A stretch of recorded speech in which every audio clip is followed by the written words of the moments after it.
So hello student, this is Pawan sir. Welcome to my channel chemistry life. और आज की इस वीडियो में हम करेंगे स्ट्रक्चर एटम का थर्ड पार्ट, यानी कि थर्ड वीडियो है ये, जिसमें आज हम डिस्कस करेंगे बोहर थ्योरी। इससे लास्ट वाले वीडियो में मैंने आपको बताया था कि एटॉमिक स्पेक्ट्रा क्या होता है, इलेक्ट्रोमैग्नेटिक स्पेक्ट्रम क्या होते हैं, कुछ कैरेक्टरिस्टिक्स बताई थी, उसकी 2-3 प्रॉपर्टी भी बताई थी। ठीक है, बाकी आप उसको लिंक डिस्क्रिप्शन में है, आप वहाँ से देख लेना।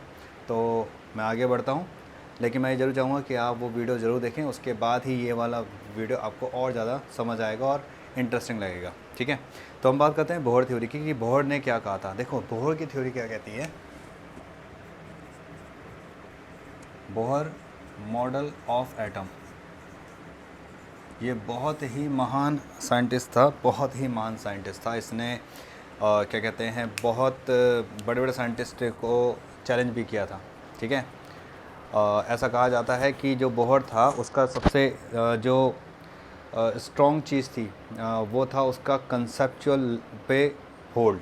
ठीक है, इसने रुदरफोर्ड का मॉडल तो मैक्सवेल ने ही डिस्प्रूव कर दिया था, लेकिन इसने मैक्सवेल की बात को भी काफ़ी हद तक क्या कर दिया था, ख़त्म कर दिया था। इसने कहा था कि मैक्सवेल की थ्योरी अपनी जगह है, लेकिन इसने जो मॉडल ऑफ एटम बताया था उसमें इसने काफ़ी नई नई चीज़ें सामने रखी। सबसे पहली चीज़ ने क्या कहा, इसने कहा कि बिल्कुल एटम गोल है जी। ठीक है, सेंटर पर न्यूक्लियस है। सो इसने क्या कहा, atom has nucleus which is heavy and dense and consist of positive charge ठीक है, पॉजिटिव चार्ज से क्या है, बना हुआ है जी वो। ओके, अब यहाँ पर उसने एक बात क्या कही, उसने कहा कि एंड इलेक्ट्रॉन, जो इलेक्ट्रॉन है, are revolving around nucleus in a circular path of fixed energy and radius fixed energy and radius, and is called as stationary orbit। इसे क्या कहा गया, स्टेशनरी ऑर्बिट। बहुत नाम थे, स्टेशनरी ऑर्बिट और अलाउड एनर्जी स्टेट। ठीक है, और इसको कहा गया एनर्जी लेवल। ठीक है, energy level and so on. ठीक है,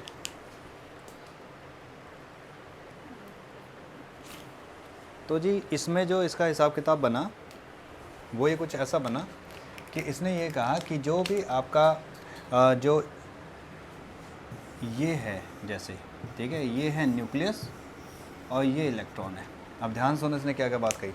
इसने कहा एटम ऐसा है, गोल में है, स्फेरिकल है, सेंटर पे न्यूक्लियस जो हैवी और डेंस है, इलेक्ट्रॉन जो है वो रिवॉल्व कर रहा है इस न्यूक्लियस के चारों ऑफ सर्कुलर पाथ, जिसका रेडियस फिक्स है। ओके, जिसकी एनर्जी फिक्स है, यानी कि the energy of electron does not change with time. यहाँ पर मैक्सवेल ने क्या कहा था कि जब कोई इलेक्ट्रॉन रिवॉल्व करेगा, चार्ज पार्ट रिवॉल्व करेगा, तो उसकी एनर्जी क्या होगी, रेडिएट होगी, एमिट हो जाएगा। लेकिन इसने कहा कि यहाँ पे एनर्जी चेंज ही नहीं हो रही, यहाँ पे एनर्जी कहीं चेंज नहीं हो रही। अगर इलेक्ट्रॉन इस ऑर्बिट में घूम रहा है और इस ऑर्बिट की जो एनर्जी 10 जूल है, तो मतलब इलेक्ट्रॉन जो घूम रहा है वो 10 जूल के हिसाब से घूम रहा है। यहाँ पर 10 जूल ना तो बढ़ रहा है ना घट रहा है। ठीक है, लेकिन हर एक ऑर्बिट की एनर्जी फिक्स है। अगर इसकी 10 जूल है और उसकी 20 जूल है, ध्यान सुनो, अगर इसकी 10 जूल है और इसकी क्या है, 20 जूल है, तो फिक्स है एनर्जी। ध्यान से सुनना, बहुत ध्यान से सुनना, फिक्स है एनर्जी। तो हर एक ऑर्बिट की एनर्जी क्या फिक्स, इसलिए इसको कहा गया stationary orbit, stationary level, energy orbit, allowed energy orbit, बहुत सारे नाम दिए गए। ठीक है, यहाँ पर सिंपल सा आप याद रखो ऑर्बिट। ठीक है, स्टेशनरी एनर्जी ऑर्बिट या स्टेशनरी ऑर्बिट। स्टेशनरी का मतलब क्या होता है, स्टेशनरी मतलब फिक्स्ड, चेंज नहीं हो रहा। स्टेशनरी मतलब होता है फिक्स्ड, एनर्जी यहाँ पे चेंज नहीं हो रही। नोट डाउन, फिर आगे बढ़ते जल्दी।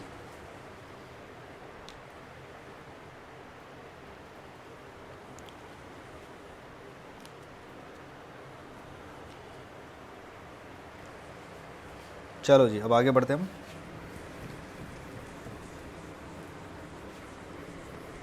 देखो जी, तो इसने ये क्या है कि जो न्यूक्लियस है वो बी सेंटर पे और इलेक्ट्रॉन से चारों घूम रहा है और इलेक्ट्रॉन की एनर्जी चेंज नहीं हो रही ड्यूरिंग इट्स मोशन। जब वो मूव कर रहा है तो उसकी एनर्जी चेंज नहीं हो रही। अब बिल्कुल ध्यान से समझना हुआ क्या। तो इलेक्ट्रॉन की एनर्जी चेंज नहीं हो रही, ठीक है। दूसरा यहाँ पर उसने क्या पॉइंट, पहला पॉइंट तो उसका ये था, दूसरा पॉइंट क्या था कि कब चेंज होगी energy. The energy of electron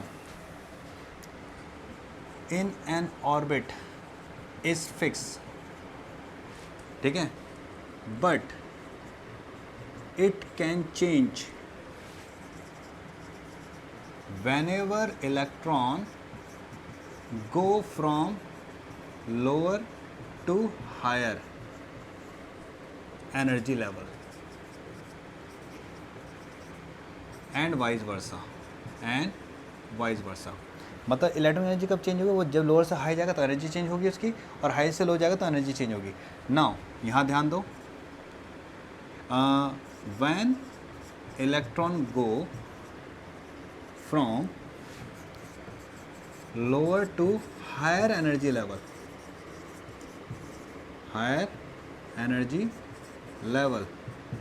it absorb energy,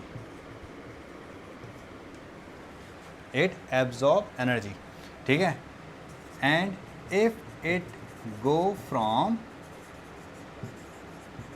higher to lower level it emit energy, ठीक है। ये क्या कर रहा है, emit energy, it emit energy. This energy difference is called transition energy. इस एनर्जी डिफरेंस को कहते हैं ट्रांजिशन एनर्जी। याद रखें एक बात और, द ट्रांजिशन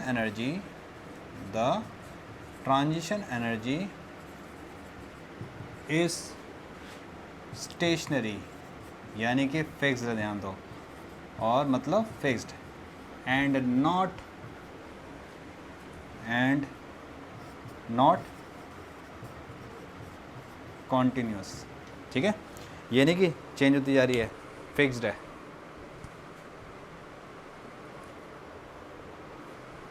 नोट करिए अभी। So energy of electron in an orbit is fixed, but it gets changed whenever electron go from lower orbit to higher orbit. It absorb energy, and when it go from high to low, it emit energy. Okay? अब जब वो emit करेगा या absorb करेगा तो इसमें जो difference आएगा energy का, मान लो यहाँ पर 10 था, यहाँ 15 था, कितने difference आया, 5 का। 10 से 15 पहुँचना है, 5 absorb करना पड़ेगा, 15 से 10 पहुँचना है तो 5 emit करना पड़ेगा। तो ये जो 5 जूल का चेंज हुआ, इसे कहते हैं transition energy, and this is fix, stationary और फिक्स, नॉट कॉन्टिन्यूस। यानी कि 5, 5.5 ऐसा होता रहेगा, नहीं, ऐसा नहीं होगा। नोट,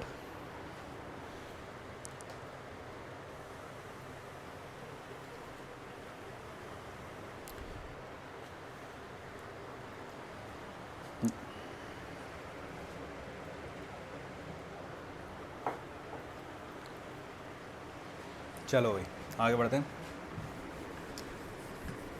तो ये सब पॉस्टुलेट हैं बोहर के, ठीक है। सो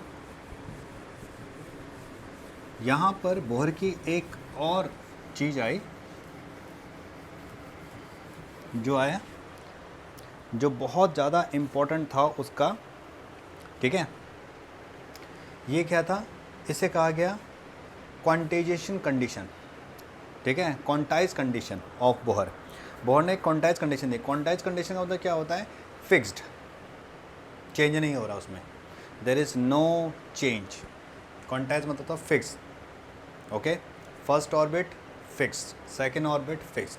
तो ये जो फिक्स्ड एनर्जी था ना, ये सब क्वांटाइजेशन कंडीशन में काउंट होता है, okay.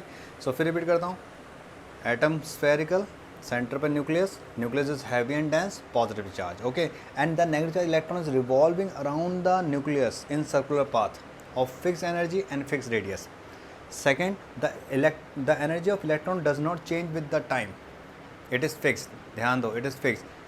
It gets changed whenever electron go from lower to higher and higher to lower.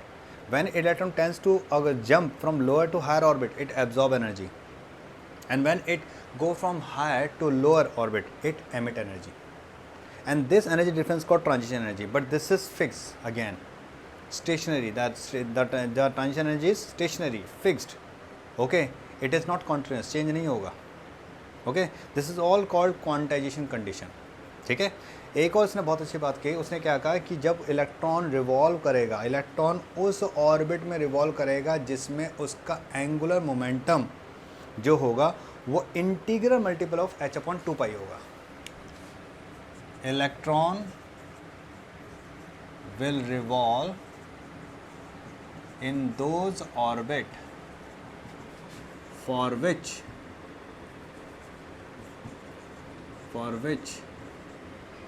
the angular momentum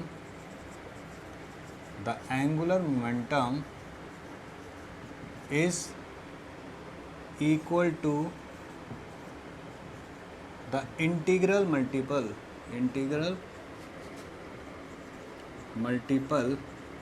of h/2π.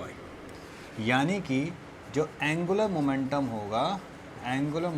होगा वो बेटा NH/2π होगा. ध्यान दो, n इज इंटीजर.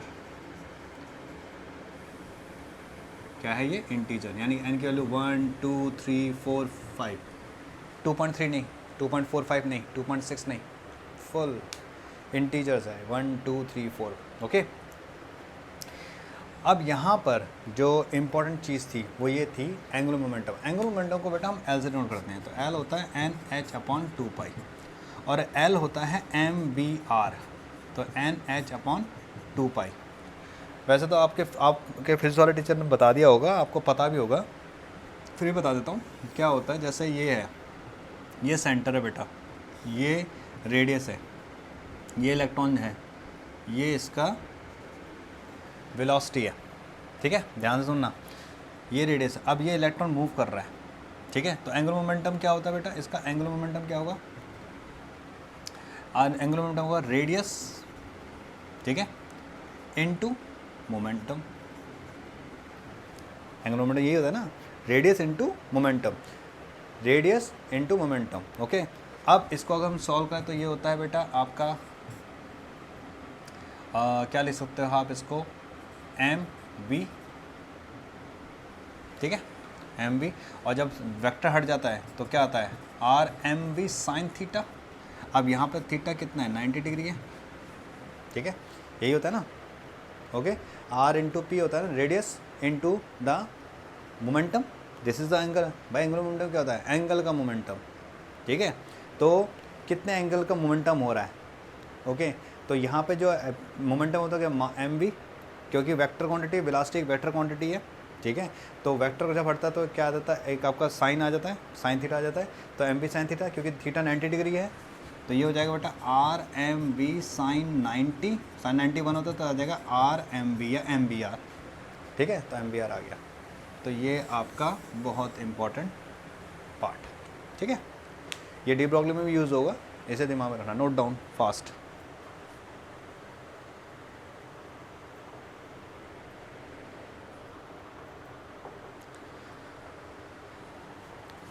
चलो भाई, अब हम करते हैं डेरिवेशन. ठीक है, तो बेटा साथ के साथ नोट करते रहें, नोट्स बनाते रहो, इम्पोर्टेंट है, डीपली चलेंगे.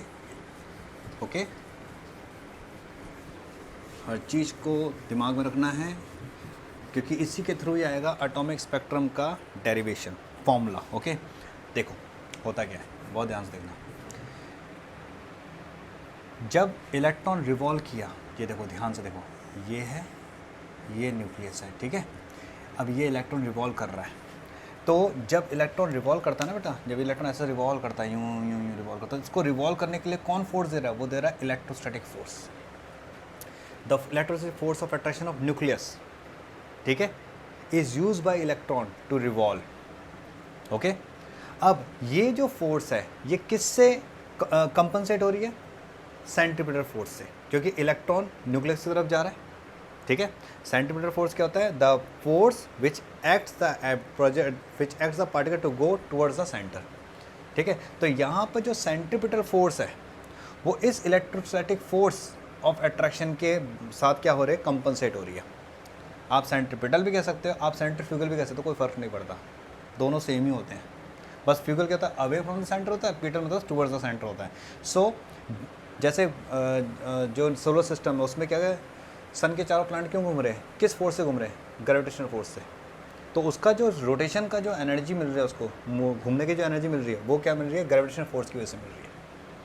ठीक है, तो वहाँ पर जो उसका जो सेंट्रीपिटल फोर्स है वो ग्रेविटेशनल फोर्स के साथ क्या हो रहा है, कंपेयर हो रहा है, मतलब बराबर हो रहा है। यहाँ भी यही होता है। तो यहाँ पर क्या होगा बेटा, देखो centripetal force is equal to electrostatic force, static force. ठीक है, जो सेंट्रीपिटल फोर्स है और जो इलेक्ट्रोस्टैटिक फोर्स है वो दोनों एक दूसरे के, तो इसको हम लिखते हैं F of centripetal is equal to F of electrostatic. ठीक है, अब सेंट्रीपिटल फोर्स क्या होता है, ये होता है बेटा mv² upon r।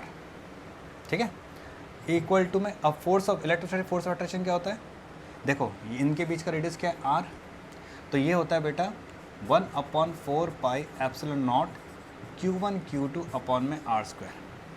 Now what is q1, q1 this and q2 is this. हमें पता है q क्या होता है, ne होता है, q क्या होता है, ne होता है। ओके तो अगर मैं यहाँ पे q1 की बात कर रहा हूँ तो n क्या है, नंबर ऑफ प्रोटॉन, कितने प्रोटॉन है इसमें हमें नहीं पता, लेट z उनका चार्ज, तो q1 क्या हो गया, z ही हो गया। q2 क्या हो गया, एक ही इलेक्ट्रॉन है 1 और उसका चार्ज e। ठीक है, तो ये हो गया 1 ही हो गया। तो हम यहाँ से देख सकते हैं इसको mv² upon r equal to 1/4 pi epsilon naught z e dot e upon r²। ठीक है, तो अब इस r से ये r कैंसिल हो गया, तो हमारे पास क्या आ गया बेटा आपका mv² equal to 1/4 pi epsilon naught ze² upon में r। ठीक है, ओके देखें यहाँ तक कोई भी कहीं पे कोई पॉइंट में अगर आपको लगता है ये आपको कहीं पर समझ नहीं आया तो आप वहाँ पर मुझसे पूछ सकते हैं कमेंट बॉक्स में कि ये कैसे आया। मैं आपको जब भी आप वीडियो देखेंगे तभी ही आपको मैं रिप्लाई कर दूँगा। ओके समझ आई। अब यहाँ से आप क्या कर सकते हैं, देखो यहाँ से जैसे ये आ गया हमारे पास, अब मैं यहाँ से r की वैल्यू ले रहा हूँ तो r क्या आ जाएगा 1/4 pi epsilon naught ze² upon में mv²। ठीक है, ओके कोई दिक्कत यहाँ तक, कोई दिक्कत नहीं। ओके अब देखो बेटा हमने पढ़ा था नाउ वी नो जो mvr था वो था nh/2 ठीक है mvr। अगर मैं यहाँ पर v² की वैल्यू यहाँ से निकाल लूँ, ठीक है, तो बेटा यहाँ पर v क्या है nh/2 mr। तो अगर मैं v² करूँ तो क्या आएगा n² s² अपॉन में 4 π² m² r²। ठीक है, पुट इन फर्स्ट, इसको फर्स्ट में रख देते हैं यहाँ पर। ठीक है, तो बेटा यहाँ पे जो r आएगा वो क्या आएगा बेटा आपका 1/4 pi epsilon naught ze² upon m। v की रखा हमने n² s² ऊपर आ गया हमारा 4 π² m² r²। ठीक है, ये आ गया। अब यहाँ से हम r की वैल्यू निकाल सकते हैं, कैसे, ये देखो ये r से ये r कैंसिल, इन सब और इसमें कुछ कैंसिल हो रहा है, देखो m से m कैंसिल हो रहा है बेटा, 4 से 4 कैंसिल हो रहा है, पाई से पाई कैंसिल हो रहा है। तो अब अगर आप ध्यान से तो यहाँ पे जो r की वैल्यू आ रही है वो क्या आ रही है epsilon not h² n² divide by, अब देखो यहाँ पर क्या आ रहा है बेटा z, ये आ रहा है ई, देखो यहाँ पे क्या आ रहा है पाई और क्या आ रहा है m आ रहा है आपके पास, पाई आ रहा है m आ रहा है e² आ रहा है और z आ रहा है। ठीक है, देखो ध्यान से यही आ रहा है ना। अगर यहाँ काट दे तो r यहाँ पर रखा, बाकी सबको यहाँ रहे तो ऊपर यहाँ पे क्या है एप्सिलॉन नॉट, ठीक है n² ठीक है s² अपॉन में z ओके e² पाई m। ठीक है, अब जरा ध्यान से देखो यहाँ पे जो r आ रहा है वो आ रहा है epsilon not h² n² upon pi m e² z। इन सब को अगर आप सॉल्व करते हो बेटा, इन सब को आप सॉल्व करते हो तो इस ये आता है आपका 0.529 n² बाय z एंगस्ट्रॉम। ठीक है, 0.529 एंगस्ट्रॉम, और आप कह सकते हो 52.9 N square by Z picometre, आप कुछ भी ले सकते हो। nth ऑर्बिट का, nth ऑर्बिट के रेडियस का ये फॉर्मूला है। ध्यान दो, इसको कई बार हम ऐसे लिखते हैं आर नॉट भी लिखते हैं, और यहाँ पर लिख देते हैं हम एन स्क्वायर बाय जेड। ठीक है, याद रखो फॉर हाइड्रोजन जेड होगा 1, और एन क्या है बेटा आपका, नंबर ऑफ ऑर्बिट। इस 52, ये जो आर नॉट है जिसकी वैल्यू 52.9 पिकोमीटर, इसी को हम कहते हैं बोहर ऑर्बिट, बोहर रेडियस, और कई बार इसको हम बोहर ऑर्बिट भी कहते हैं। दिख रहा है?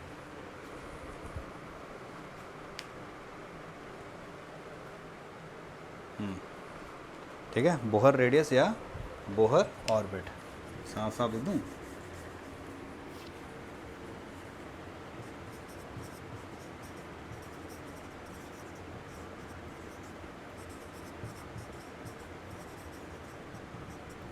ओके, 52.9 पिकोमीटर या 52.529 एंगस्ट्रॉम, आप कुछ भी लिख सकते हो उसमें, एन स्क्वायर बाय जेड।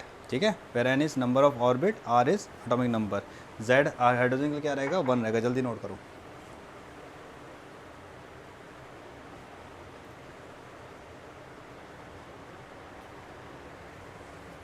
ठीक है, चलो जी आगे बढ़ते हैं। तो हमने रेडियस निकालना सीख लिया।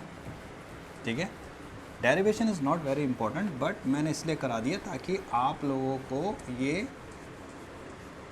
पता चले आया कहाँ से। ठीक है, ओके, तो हमारे पास यहाँ पर ये आ गया। ठीक है, इसको मैं मिटा रहा हूँ यहाँ पर।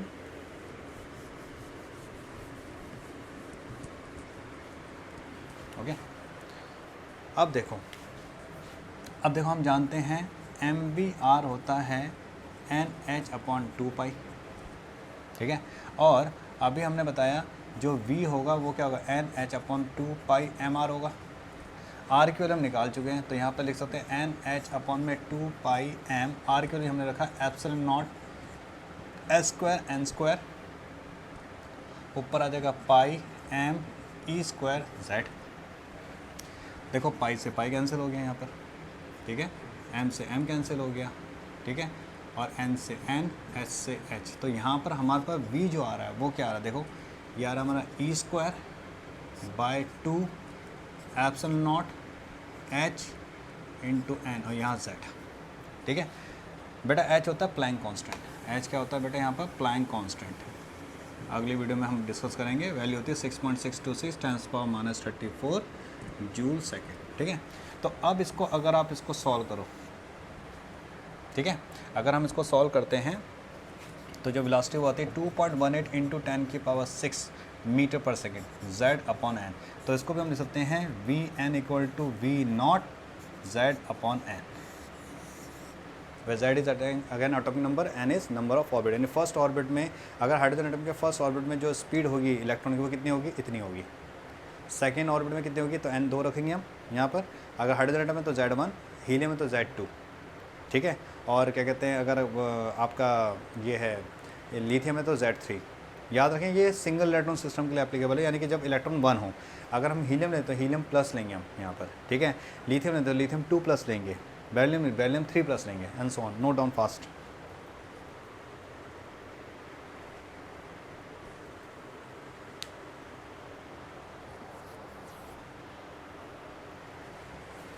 चलो जी अब बात करते हैं। तो हमने यहाँ पर क्या निकाला, इसका रेडियस निकाल लिया, वेलोसिटी निकाल ली। हमें पता लगा कि क्या रेडियस है क्या वेलोसिटी है। तो मैं यहाँ पर लिख देता हूँ वेलोसिटी कितनी निकाली थी हमने। ओहो, नोट कर लेते हैं ना वहाँ पर। चलो कोई नहीं, 2.18 इंटू 10⁻6 मीटर पर सेकेंड। ठीक है, कोई बात नहीं, दोबारा कर लेंगे, कोई दिक्कत वाली बात नहीं है, कर लेते हैं, काम आएगा। तो MBR = था NH/2π। तो यहाँ पर V आ गया था आपका NH/2πm, R था हमारा एप्सिलॉन नॉट S² n², ऊपर था पाई m E² z, पाई से पाई m से m, और एच से एच कैंसिल हो गया तो वी आ गया था हमारा एन, और एन से एक और एन कैंसिल हो गया था, तो आ गया था हमारे पास ये ई स्क्वायर जेड अपॉन में 2 एप्सिलॉन नॉट एच अपॉन में एन, ये था। तो इसको हम यहाँ पर लिख लेते हैं बेटा, क्योंकि ये काम आएगा। वी इक्वल टू है हमारा ई स्क्वायर जेड अपॉन में 2 एप्सिलॉन नॉट एच एन, ठीक है, ये ओके, क्योंकि टोटल एनर्जी में यूज़ होगा ये। तो अब हम निकालेंगे एनर्जी। तो देखो बेटा टोटल एनर्जी क्या होगा, टोटल एनर्जी क्या होती है, टोटल एनर्जी होगी kinetic energy of electron plus potential energy of electron, है ना। टोटल एनर्जी ये होगी ना, काइनेटिक एनर्जी पोटेंशियल एनर्जी। अब काइनेटिक एनर्जी क्या होती है, काइनेटिक एनर्जी हमें बताइए क्या होता है। हाँ, तो पहले हम निकालते हैं काइनेटिक एनर्जी। काइनेटिक एनर्जी क्या होती है, हाफ एम वी स्क्वायर, ये हमें पता है क्या है, half into M V square क्या है, E4 हो जाएगा जेड स्क्वायर अपॉन में 4 epsilon naught H square N square, ठीक है, इसका स्क्वायर कर दिया, ठीक है। तो यहाँ पे हमारे पास क्या आ गया बेटा, ये आ गया 1/8 M E4 Z square upon में epsilon naught H square N square, ये आ गया काइनेटिक एनर्जी ऑफ इलेक्ट्रॉन। अब हम बात करते हैं पोटेंशियल एनर्जी की। देखो पोटेंशियल एनर्जी ना किसी भी दो पार्टिकल के बीच में हो सकती है, same mass same charge different charge किसके बीच में भी होती है, वो होता है बेटा आपका 1/4 pi epsilon not Q1 Q2 upon में R, इसे हम कहते हैं पोटेंशियल एनर्जी। ये किसी भी electrostatic potential energy, gravitational potential energy, frictional potential energy, कोई सी भी हो सकती है पोटेंशियल एनर्जी, ओके। तो ये हो जाएगा बेटा 1/4 पाई एप्सिलॉन नॉट Q1, हमने क्या लिया था Q1 को याद करो, ZE, Q2 माइनस E, ठीक है, क्योंकि इलेक्ट्रॉन का चार्ज है नेगेटिव होता है ना, न्यूक्लियस का चार्ज पॉजिटिव होता है। अब अपॉन में R, अब देखो यहाँ पर मिल सकते हैं माइनस ZE स्क्वायर अपॉन में 4 पाई एप्सिलॉन नॉट R, ठीक है। तो अगर मैं यहाँ पर करूँ तो मेरा पोटेंशियल एनर्जी जो निकलेगा वो कितना निकलेगा बेटा, यहाँ से देखो माइनस ZE स्क्वायर अपॉन में 4 पाई एप्सिलॉन नॉट, R की जगह मैं क्या रखूँ, R की जगह रख रहा हूँ, देखो epsilon naught S square N square pi M E square Z, ठीक है, ओके। आर की नहीं रख दिया। अब यहाँ पे देखो कुछ कट रहा है, पाई से पाई कैंसिल हो रहा है जी, और कुछ कैंसिल हो रहा है यहाँ पर, नहीं हो रहा ना और कुछ कैंसिल। तो बस अब हमारे पास इक्वेशन क्या आ रही है, अगर ध्यान से देखो तो ये आ रही है -1 अपॉन में 4 पाई एप्सिलॉन नॉट स्क्वायर, ठीक है, एच स्क्वायर एन स्क्वायर, और ऊपर क्या आ रहा है हमारे पास Z square M Z square और E4, है ना, यही आ रहा है बेटा, ठीक है, ये आ रहा है हमारा।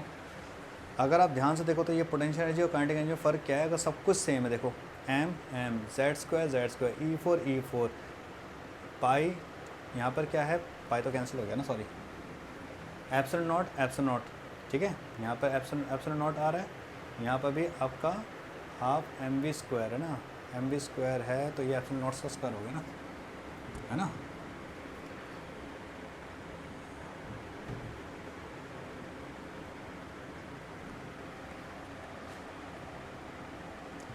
E4 Z square 4 epsilon naught का square S square N square, ठीक है, ये हो गया। तो देखो ये भी स्क्वायर हो गया ना बेटा, ठीक है। तो अगर आप ध्यान से देखो तो ये जो आपका पार्ट है इसको हम इसमें कन्वर्ट कर सकते हैं।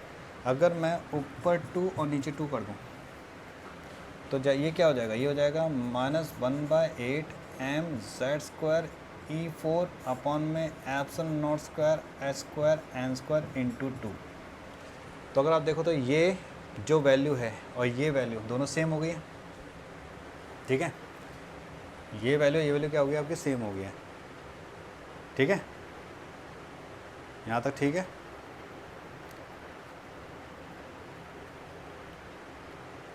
नाउ अगर हम इन दोनों को ऐड कर दें, ठीक है, इसकी वैल्यू क्या होती है, इसको अगर हम सॉल्व करें, ध्यान से देखो, इसको अगर हम सॉल्व करें तो ये होता है बेटा आपका 13.6 Z square by N square electron volt में आता है ये। आप करके देखो ना, एम की वैल्यू 9.1 10⁻31 रखोगे, ई की वैल्यू रखोगे 1.602 10⁻19 कूलम, एप्सिलॉन नॉट जो होता है 1/4 पाई एप्सिलॉन नॉट जो होता है उसकी वैल्यू होती है 9 × 10⁻11। एच होता है प्लैंक कांस्टेंट, तो ये आएगा 13.6 Z square by N square electron volt, ठीक है। तो अगर आप ध्यान से देखो तो ये भी वही बन रहा है आपका, ये कितना बन रहा है, ये बन रहा है आपका -13.6 इलेक्ट्रॉन वोल्ट इंटू 2, ठीक है, नोट डाउन कर लो।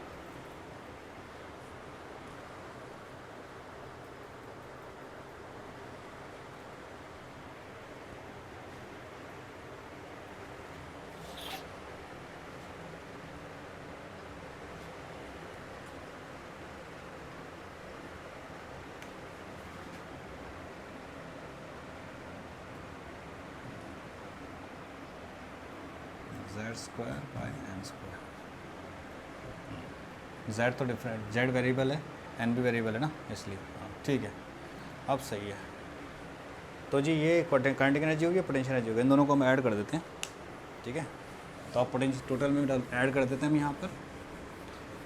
तो देखो बेटा, अगर आप इन दोनों को ऐड करोगे, ठीक है, इन दोनों को अगर आप ऐड करते हो तो आपके पास क्या वैल्यू आती है बताओ। देखो एक तो है, अगर आप ऐड करते हो, एक तो है 13.6 Z square by N square, और ये है आपका कितना -2 है ना, 13.6 Z square by N square into 2। तो ऑब्वियस है 13.6 Z square by N square common, तो 1 - 2 हाउ मच -1, तो ये आ गया आपका -13.6 Z square by N square, यही आ गया ना टोटल एनर्जी। तो ये आ गया जी आपका टोटल एनर्जी होता है system, where N is number of orbit and Z is atomic number. अगर हाइड्रोजन है तो Z1 लेंगे आप, और नंबर ऑफ ऑर्बिट आपको वो गिवन कर ही देगा, ठीक है। ये इलेक्ट्रॉन वोल्ट में बेटा, आप चाहो तो इसको जूल में कर सकते हो। 1 electron volt is 1.602 into 10⁻⁻19 joule. Note down fast.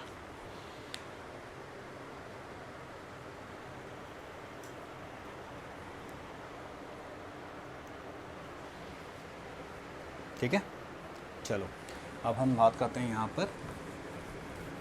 तो हमने यहाँ पर निकाला कि जो एनर्जी होता है, ठीक है, अब इनमें से हमें किसी की ज़रूरत नहीं है, तो अब हम एनर्जी पे आते सीधा, ध्यान से देखना, ठीक है। अब इम्पोर्टेंट चीज़ आएगी। तो अभी हमने निकाला जो एनर्जी nth ऑर्बिट होता है तो -13.6 Z square by N square होता है इलेक्ट्रॉन वोल्ट, ठीक है। अब मान लो मैं हाइड्रोजन एटम की बात करता हूँ, ठीक है, जिसमें मैं ले रहा हूँ first orbit, second orbit, third orbit and fourth orbit, ठीक है। जैसे ये न्यूक्लियस है, ये फर्स्ट, सेकंड, थर्ड, फोर्थ, ठीक है। यहाँ पे N1 है, इसे K शेल नाम दिया गया, N2 इसे L कहा गया, N3 इसे M कहा गया, N4 इसे N कहा गया, ठीक है, KLM शेल। अब N1 है तो बेटा फर्स्ट ऑर्बिट में जो एनर्जी आएगी वो कितना आएगी, -13.6। देखो हाइड्रोजन एटम है तो Z तो 1 होगा हर बार, तो 1 का स्क्वायर अपॉन में 1 का स्क्वायर, तो -13.6 इलेक्ट्रॉन वोल्ट। सेकंड की बात करें तो -13.6 इंटू 1 का स्क्वायर बाय 2 का स्क्वायर, तो -13.6 अपॉन में 4 इलेक्ट्रॉन वोल्ट। कितना आएगा बेटा, ये आएगा आपका 4 × 12, 4 × 16 नेगेटिव इलेक्ट्रॉन वोल्ट, ठीक है। ऐसे अगर एन थर्ड की बात करें हम तो आएगा -13.6 1 का स्क्वायर अपॉन में 3 का स्क्वायर, तो -13.6 बाय 9, तो कितना है आपका 9 एकम 9, 4 46, 9 पंचे 45, 9 एकम, इतना इलेक्ट्रॉन वोल्ट आया। ऐसे 4 की बात करते हैं तो ये बेटा आपको याद करना पड़ेगा, कुछ वैल्यू तो आपको याद करनी ही पड़ेगी, ठीक है। तो -13.6 अपॉन में 16, तो कितना है 0.16 7 7 112 16 128 28 8 80 16 85, इतना आ गया जी, ठीक है। तो अब देखो बेटा ये हमने वैल्यू निकाली, ठीक है, ये वैल्यू हमने निकाली। अब हम ध्यान देखो यहाँ पे जो यानी फर्स्ट है इसकी वैल्यू कितनी है -13.6, दूसरी कितनी है -3.4, अगली कितनी है -1.51 और अगली कितनी है -0.85, ठीक है, इलेक्ट्रॉन वोल्ट में। मैं ये मिटा रहा हूँ, ठीक है। तो अब यहाँ पर ध्यान से समझना, ठीक है। अब अगर हमें यहाँ पर कहता है, ठीक है, दिख तो रहा है ना,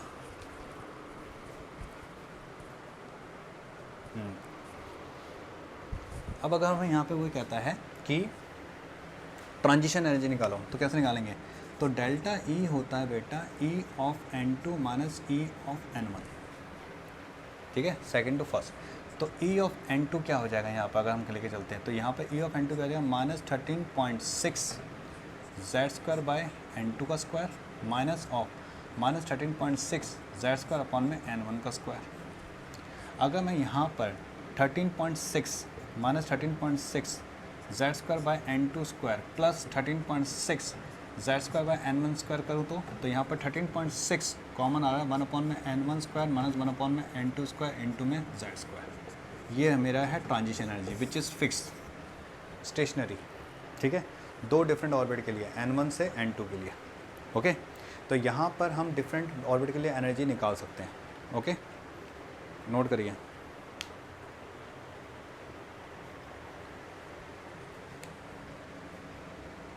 अब बेटा क्या होता है, ये जो एनर्जी है ये होता है बेटा Sc अपॉन लैम्डा, ये प्लैंक थ्योरी में बताऊंगा मैं आपको। तो 13.6 1 अपॉन में N1 square minus 1 upon N2 square, तो ये हो जाएगा 1 upon lambda equal to 13.6 upon में Sc 1 upon N1 square minus 1 upon N2 square, ठीक है।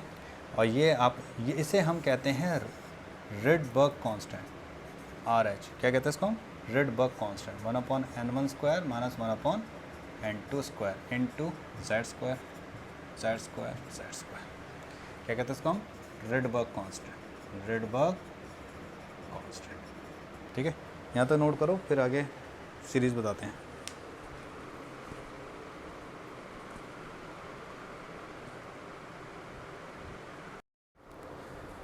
सो आई होप कि आपने नोट कर लिया होगा। तो आगे बढ़ते हैं अब हम। तो बेटा ये जो आपने निकाला था, ये इसे जैसे मैंने बताया आपको कि ये क्या आपका ट्रांजिशन एनर्जी है, ठीक है। तो आप देख रहे होंगे कि हर एक ऑर्बिट की एक फिक्स एनर्जी है, तभी मैंने क्या कहा, डिस्क्रीट एनर्जी लेवल, ठीक है। अब इसी को थोड़ा सा ध्यान से समझना। जैसे हमने निकाला यहाँ पर जो हमने निकाला 1 अपॉन में लैम्डा, ध्यान से देखो, हम निकाला RH 1 अपॉन में N1 square minus 1 upon N2 square into Z square. यहाँ पर ये RH जो है वो है रिडबर्ग कांस्टेंट, और इसकी जो वैल्यू होती है बेटा वो होती है 1.0967 इंटू 10⁻⁷ पर मीटर, ठीक है। आप चाहो तो इसको एंगस्ट्रॉम में, आप चाहो तो इसको पिकोमीटर में कन्वर्ट कर सकते हो, ठीक है। वैसे ही इतना याद करने की ज़रूरत नहीं है, कैलकुलेशन है इसके, शॉर्टकट बता दूंगा मैं आपको।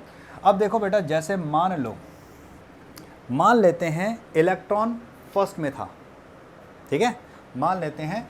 अब मैं यहाँ पर आपके सामने कुछ सीरीज बना रहा हूँ। ओके, मान लेते हैं इलेक्ट्रॉन N1 लेते हैं 1 और N2 लेते हैं 2, ठीक है।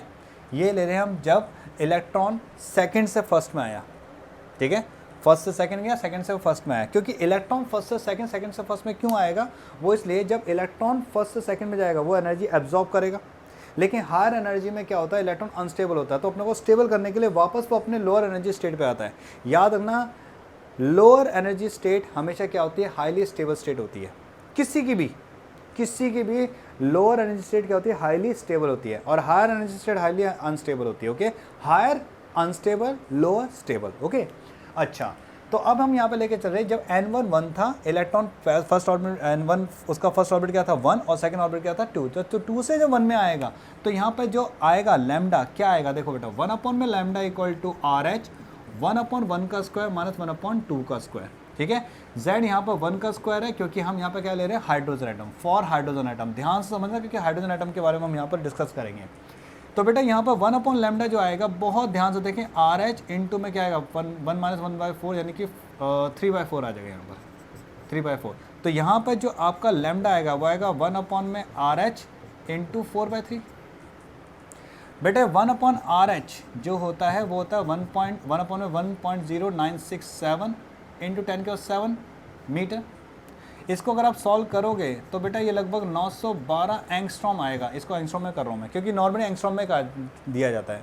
चाहो तो आप नैनोमीटर कर सकते हो, आप चाहो तो एंगस्ट्रॉम में क्या होगा, फिर फुल नंबर आ गया, इजी हो गया कैलकुलेशन में, ठीक है। तो अब अगर मैं यहाँ पर लैम्डा निकालता हूँ, यहाँ पर ध्यान दो, ये जो लैम्डा सीरीज है वो 1 से 2 के लिए, तो कितना आ रहा है बेटा 912 इंटू में 4/3। तो अगर इसको सॉल्व करते क्या था, 12 चौक 48, 4 निम 36, और नीचे क्या है 3, 3 एकम 3 दूनी 6, 3 एकम 3 6 18, तो इतना एंगस्ट्रॉम आ गया बेटा, ठीक है। अब अगर n1 1 है और n2 क्या है 3 है, 3 से 1 में आ रहा है, तो बेटा लैम्डा क्या हो जाएगा, यही रखते हैं हम यहाँ पर 912 इंटू में कितना आ जाएगा, अगर 1 ये है 1/1 माइनस में 1 में 3, ध्यान दो कहीं भी है लेकिन फर्स्ट पे आ रहा है, ठीक है। तो देखो बेटा यहाँ पे क्या आएगा बेटा 1/3 का स्क्वायर यानी कि 9, यानी यहाँ पे क्या हो जाएगा 8/9 हो जाएगा, यानी कि क्या हो जाएगा 9/8 हो जाएगा, ठीक है भाई। 3 का स्क्वायर हुआ ना, 1 माइनस 1/3 का स्क्वायर, 3 का स्क्वायर 9 हो गया, 9 माइनस 1 यानी 8/9, तो 9/8 हो गया। अब 9/8 हो गया, इसको सॉल्व कर तो कितना आएगा 12 नीम 108, 9 नीम 81 और 82 अपॉन में 8, तो कितना आया बेटा यहाँ पर 8 0 8 दूनी 16, ठीक है, और 4 8 6 48, तो इतना एंगस्ट्रॉम आया, ठीक है। सिमिलरली अगर मैं n1 1 से n2 इन्फिनिटी लेता हूँ, ध्यान दो इन्फिनिटी, ठीक है, तो मेरे पास लैम्डा क्या आता है बेटा 912 इंटू में इन्फिनिटी में क्या होगा 1/∞ 0 होता है, ठीक है, यानी 1/λ इक्वल टू RH हो जाएगा, यानी कि ये क्या आ जाएगा 1 हो जाएगा, यानी कि यहाँ पर लैम्डा जो आएगा वो आएगा 912 एंगस्ट्रॉम। ज़रा ध्यान से देखो, अगर आप यहाँ पर ध्यान से देखो तो यहाँ पर एक फिक्स्ड एंड वेवलेंथ है, यहाँ पर फिक्स वेवलेंथ है, यहाँ पर फिक्स वेवलेंथ है, तो यहाँ पर क्या बन रही है एक सीरीज़ बन रही है वेवलेंथ की, ठीक है। इसका मतलब ये हुआ कि अगर मेरे पास एक यहाँ पर n1 आ गया, ये n1 है, ठीक है, ये है n11, ठीक है, और ये है आपका 2, ये है आपका 3, ये है आपका 4 and this up to infinity, ठीक है। यहाँ पर एनर्जी बढ़ रही है बेटा, यहाँ पे एनर्जी बढ़ रही है ना, क्योंकि n1 1 जब था और n2 जब 2 था तो क्या क्या वैल्यू थी, ऐसी थी ना, एनर्जी बढ़ रही है। तो अगर कहीं पे भी इलेक्ट्रॉन है और अगर वो फर्स्ट पे आ रहा है, ध्यान दो कहीं पे भी इलेक्ट्रॉन वो फर्स्ट पे है, तो वो कुछ वेवलेंथ को क्या करेगा, ये देखो यहाँ पे ये क्या कर रहा है, अगर आप ध्यान से देखो यहाँ पे कुछ वेवलेंथ शो कर रहा है ना, इस वेवलेंथ पे कुछ कलर होगा, यहाँ पे एमिट करेगा कुछ, जब वो 4 से फर्स्ट में आएगा तब कुछ वेवलेंथ एमिट करेगा, 3 से 2 में 1 में आएगा तो कुछ वेवलेंथ एमिट करेगा, 2 से 1 में आएगा तो कुछ वेवलेंथ एमिट करेगा, तो उसे उस वक्त जो वो वेवलेंथ एमिट करेगा उसके अपने कुछ कलर होंगे, स्पेसिफिक कलर होंगे, उसी को हम कहते हैं आपका लाइन स्पेक्ट्रम या डिस्क्रीट स्पेक्ट्रम, क्योंकि फिक्स वेवलेंथ है, फिक्स कलर है। एक चीज़ और देखो, अगर आप देखो तो फर्स्ट में अगर 2 से फर्स्ट में यहाँ से लेकर यहाँ तक जो आया है वो है 1216 एंगस्ट्रॉम, लेकिन 3 से लेकर फर्स्ट में जो आया है बेटा वो आया है आपका 1026 एंगस्ट्रॉम, और ऐसे अगर मैं इन्फिनिटी की बात करता हूँ इन्फिनिटी, तो वो आता है बेटा लगभग 912 एंगस्ट्रॉम। तो आप देख रहे होंगे कि यहाँ पर जितना छोटा ट्रांजिशन उतनी ज़्यादा वेवलेंथ, जितना बड़ा ट्रांजिशन उतनी कम वेवलेंथ, ओके। तो अगर कभी आपसे बोल देता है कि शॉर्टेस्ट ट्रांजिशन कौन सा हुआ या शॉर्टेस्ट वेवलेंथ, तो याद रखना शॉर्टेस्ट वेवलेंथ हमेशा लार्जेस्ट ट्रांजिशन में होगा और लार्जेस्ट वेवलेंथ हमेशा शॉर्टेस्ट ट्रांजिशन में होगा, ओके। सो अगर आपसे कहता है कि भाई सबसे लार्जेस्ट ट्रांजिशन किस में हो रहा है, जिसकी वेवलेंथ कम होगी, ठीक है, और सबसे स्मॉलेस्ट ट्रांजिशन किस में है, जिसकी वेवलेंथ क्या होगी, ज़्यादा होगी, ओके। सो ये दिमाग में रहता है। देखो बड़ा वेवलेंथ, जितना छोटा वेवलेंथ उतना कम लंबा ट्रांजिशन, जितना बड़ा वेवलेंथ उतना छोटा ट्रांजिशन, ओके। नाउ इस यहाँ पे ध्यान दो, यहाँ पे कोई भी इलेक्ट्रॉन किसी भी ऑर्बिट से फर्स्ट पे आ रहा था, ठीक है, तो यहाँ पे कुछ सीरीज बनी, ठीक है, ये नोट कर लिया, मैं यहाँ पे बना देता हूँ। तो यहाँ पे कुछ सीरीज बनी, क्या क्या सीरीज बनी, देखो यहाँ पे क्या क्या सीरीज बनी, 1216 एंगस्ट्रॉम, फिर क्या बना बेटा 126 एंगस्ट्रॉम, फिर क्या बना बेटा एंड सोन कितना बना 912 एंगस्ट्रॉम, ये बनी फर्स्ट सीरीज, ठीक है। इसे कहा गया लेमन सीरीज, क्या कहा गया लेमन सीरीज, जिसमें इसको कहा गया lemon wave. The first wave obtained when electron go from second to first orbit is called Lyman wave, okay. What is Lyman wave? The first wave, okay, this was known as Lyman series, क्योंकि lemon के नाम से lemon ने find किया था ये, ठीक है। अब अगर मान लो यहाँ पर हम लेके चलते हैं सेकंड की बात, ध्यान दो ये लेमन सीरीज है, यानी कि लेमन जो सीरीज आती है वो 1216 एंगस्ट्रॉम से शुरू होती है और ख़त्म होते हैं 912 एंगस्ट्रॉम पर, ठीक है बेटा। अब हम बात करते हैं जब हम चलते हैं बाल्मर सीरीज में। बाल्मर सीरीज में क्या होता है बेटा, n1 आपका 2 होगा और n2 की वैल्यू कुछ भी हो सकती है 3 4 अप टू इन्फिनिटी, यानी कि इलेक्ट्रॉन कहीं भी होगा वो सेकंड पे आएगा, ठीक है। अब देखो अगर मैं यहाँ पर निकालूँ तो ये आएगा बेटा मेरा 1/λ इज इक्वल टू RH, 1/2 का स्क्वायर 1/3 का स्क्वायर, ठीक है, Z1 है, इसको सॉल्व करते हैं तो आएगा 1/λ इक्वल टू RH 9 - 4 5/36। तो यहाँ पर जो आपका लैम्डा आएगा वो क्या आएगा, जैसे मैंने कहा 1/RH इंटू में 36/5, मैंने बताया ये होता है 912 इंटू 36/5। तो मल्टीप्लाई कर सकते हैं, डिवाइड भी कर सकते हैं। तो रफली हम कर लेते हैं इसको, लगभग 7 से जा रहा है रफली अगर मैं करूँ, ठीक है। तो यह था 12 × 7 = 84 और 12 × 7 = 84, 7 × 3 = 63। तो इतना एंगस्ट्रॉम आ गया बेटा। ऐसे बेटा आप, ये तो फर्स्ट था जब N1 2 था, N2 3 था। अगर मैं N1 2 लूँ और N2 लूँ इन्फिनिटी, ठीक है, सीधा इन्फिनिटी पे आता है, ओके, ठीक है। तो मुझे रेंज मिल जाएगी, ध्यान दो बेटा। तो यहाँ पर लैम्डा जो आएगा वो क्या है 1/RH इंटू में, अब देखो बेटा ये तो 4 है, ये इन 1/∞ का तो 0 होता है, तो RH/4 हो जाएगा। तो लैम्डा क्या हो जाएगा, देखो 1/λ होगा RH/4, ठीक है। तो लैम्डा क्या हो जाएगा 1/RH, देखो RH/4 है तो 4/RH हो गया ना, इंटू 4 हो गया ना। तो ये हो गया बेटा 1/λ, मैंने बताया था 912 इंटू में 4, तो हाउ मच, 12 चौक 48, 9 चौक 36, इतना एंगस्ट्रॉम हो गया, इतना एंगस्ट्रॉम हो गया, ठीक है। अब जरा ध्यान दो, बहुत ध्यान से देखना, यहाँ पर एक चीज़ ध्यान दो, यहाँ पे एक चीज़ ध्यान देना, ये मैं सब मिटा रहा हूँ, ठीक है। यहाँ पे एक चीज़ ध्यान देना बेटा, देखो बेटा जो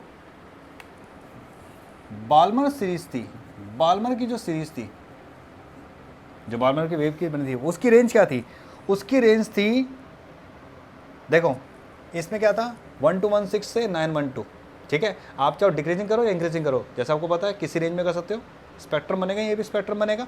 अब ये स्पेक्ट्रम कौन सा बना ये भी ध्यान दो। देखो बाल्मर सीरीज में जो बन रहा है वो बन रहा है बेटा आपका 6384 एंगस्ट्रॉम से 3648 एंगस्ट्रॉम, ठीक है। ध्यान से सुनो, बहुत ध्यान से सुनना, बहुत ज़्यादा ध्यान से सुनना, ठीक है। 638 अगर आप ध्यान दो तो विजिबल स्पेक्ट्रम जो होता है वो 400 से 750 एंगस्ट्रॉम के बीच में होता है। कितना, 407। तो अगर आप देखो तो ये उसी रेंज में आ रहा है, देखो 400 से 750। तो अगर मैं इंक्रीजिंग ऑर्डर में रखूं, इंक्रीजिंग ऑर्डर में रखूं, ध्यान दो इंक्रीजिंग ऑर्डर में, हाँ, तो लेमन सीरीज जो बन रही है बेटा, जो लेमन सीरीज बन रही है वो बन रही है 912 से 1026 एंगस्ट्रॉम, जबकि बाल्मर क्या बन रही है बेटा 3648 एंगस्ट्रॉम से 6384 एंगस्ट्रॉम, है ना, ओके। तो अगर हम यहाँ पे ध्यान दें, अगर हम यहाँ पे ध्यान दें तो उस वक्त मैंने आपको क्या बताया था कि कितने से कितने, उसमें मैंने आपको बताया था कितना नैनोमीटर होता है और कितना एंगस्ट्रॉम होता है, वो आप कर दें। तो ये जो रेंज आ रही है, ये जो रेंज आ रही है, ये रेंज आ रही है विजिबल में, किस में आ रही है, विजिबल में, ओके। और अगर आप ये देखो, जरा याद करो, कॉस्टली, गाड़ी, एक्सरे, अल्ट्रावायलेट, विजिबल, तो ये अल्ट्रावायलेट में है ना, तो ये किस में है बेटा आपके अल्ट्रावायलेट में है, ठीक है, ये अल्ट्रावायलेट में। इसके बाद आया पास्चन, आया वो आया इंफ्रारेड में, ठीक है, फिर bracket P and so on आते रहे। तो ये आप रेंज देखो जरा ध्यान से, कोई चीज़ पूछ सकते हो आप कमेंट बॉक्स में, मैं आपको जवाब पक्का दूंगा, श्योरली दूंगा जी। यहाँ तक आप नोट करो प्लीज़।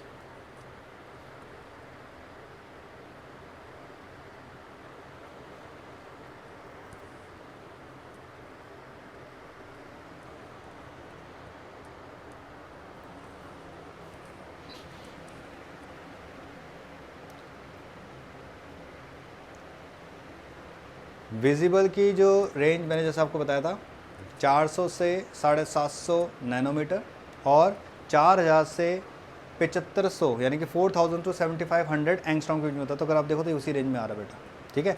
इसलिए बाल्मर सीरीज हमें दिखाई देती है, जो भी क्वेश्चन दिया जाएगा बाल्मर सीरीज में दिया जाएगा। बाल्मर सीरीज में हाइड्रोजन एटम है, उसमें जो स्पेक्ट्रल लाइन्स बनी है, बताओ मैक्सिमम ट्रांजिशन कब होगा, मैक्सिमम ट्रांजिशन सबसे लार्जेस्ट ट्रांजिशन कब होगा, जब वेवलेंथ बहुत कम होगा, यानी कि इसमें।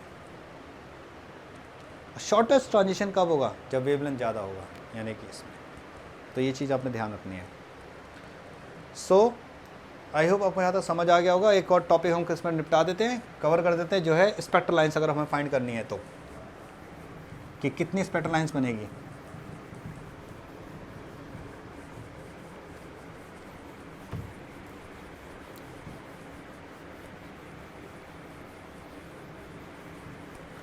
तो देखिए बेटा, एक चीज़ मैं यहाँ पे और बता देता हूँ आपको कि जैसे बेटा यहाँ पर एमिशन और एब्जॉर्प्शन स्पेक्ट्रम का कंसेप्ट क्या था, ध्यान से समझो। एमिशन और एब्जॉर्प्शन स्पेक्ट्रम का देखो बेटा, जो फॉर्मूला होता है ना बेटा इसका, वो होता है 1/λ इक्वल टू RH 1 में n1 square minus 1/n2 square into Z square. ये होता है स्पेक्ट्रम का फॉर्मूला, ठीक है। एटॉमिक स्पेक्ट्रम फार्मूला ये है। इससे बताता है कितने स्पेक्ट्रम बनेंगे, क्या क्या बनेगा, ठीक है। अब देखो बेटा एमिशन में क्या हुआ है, एमिशन में क्या हुआ, बहुत ध्यान से समझना, यहाँ पर अब ध्यान देने वाली बात है, ठीक है। ये मान लो हाइड्रोजन एटम है, ठीक है। एनर्जी अब तक पता चल जानी चाहिए, जैसे इसका था -13.6, ठीक है।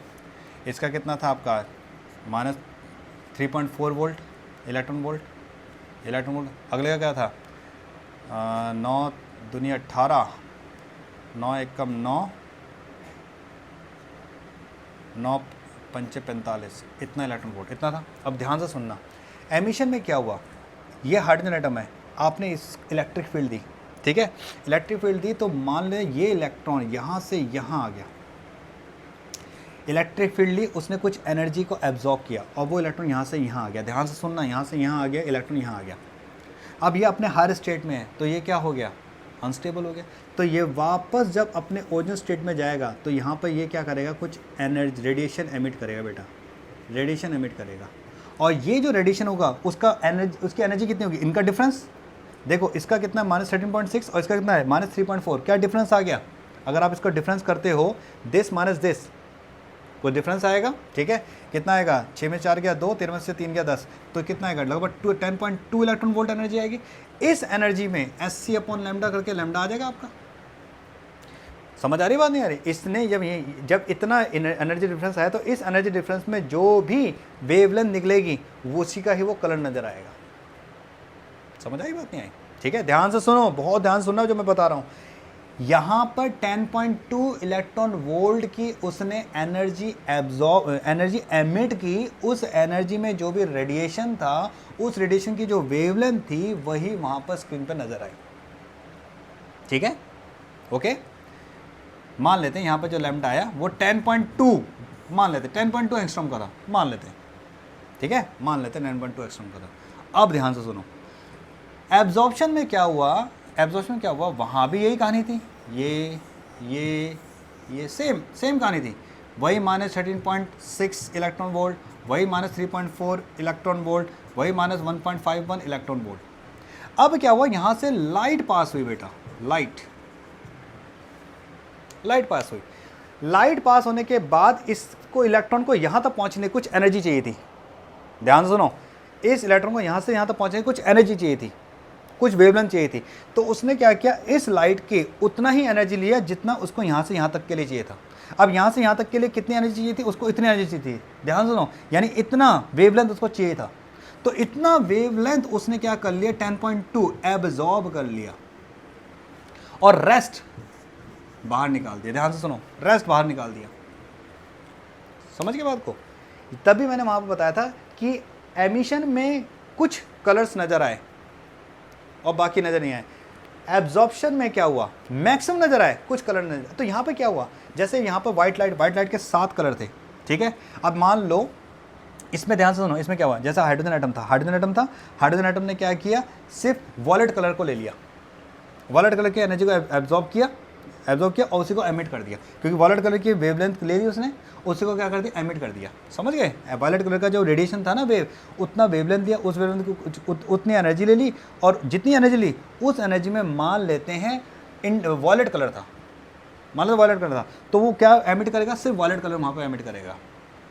लेकिन इस केस में क्या हुआ, हाइड्रोजन गैस ने क्या किया यहाँ पर, इस केस में ध्यान से सुनो, इसमें क्या हुआ, इसमें ये हुआ, जब लाइट पड़ी तो उसने क्या किया, ध्यान सुनो, जब लाइट पड़ी तो यहाँ से यहाँ तक के लिए एब्जॉर्ब करने के लिए उसको 10 चाहिए था और 10 में वॉयलेट कलर था, तो इसने क्या किया, वॉयलेट को ही ऑब्जॉर्व किया, बाकी सबको जान दे दिया।